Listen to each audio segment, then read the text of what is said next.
최근 이런 성심당이 대전역에서 사라질 뻔했다는 사실 알고 계시는가요? 바로 국회나 언론 등이 제기한 임대료 관련 형평성 논란 때문입니다. 기존의 성심당은 매출의 5%, 약 1억 3천만 원의 임대료를 내고 영업을 해왔으나 역 매장 최소 임대료율은 매출의 17%이기 때문에 외부에서 지속적으로 형평성 문제가 제기되었습니다. 그래서 올해 4월 계약 갱신 시 최소 임대료율인 17%, 약 4억 4천만 원을 적용해 사업자 공고를 진행했기 때문에 성심당과의 입장차가 커서 갈등이 커져만 갔습니다.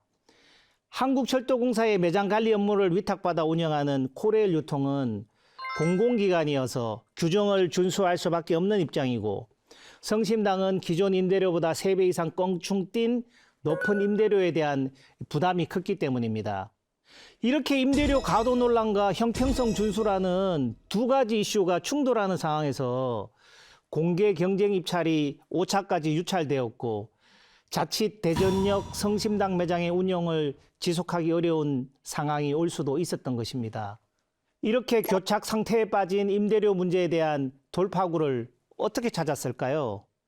저 또한 모기업 코레일의 상임감사위원회 입장에서 공정성과 형평성을 고려하면서도 고객 편의와 지역 상생을 도모할 방안이 필요하다고 판단하였고, 따라서 적극 행정의 일환으로 감사원의 사전 컨설팅 제도를 활용하는 방안을 제안했습니다.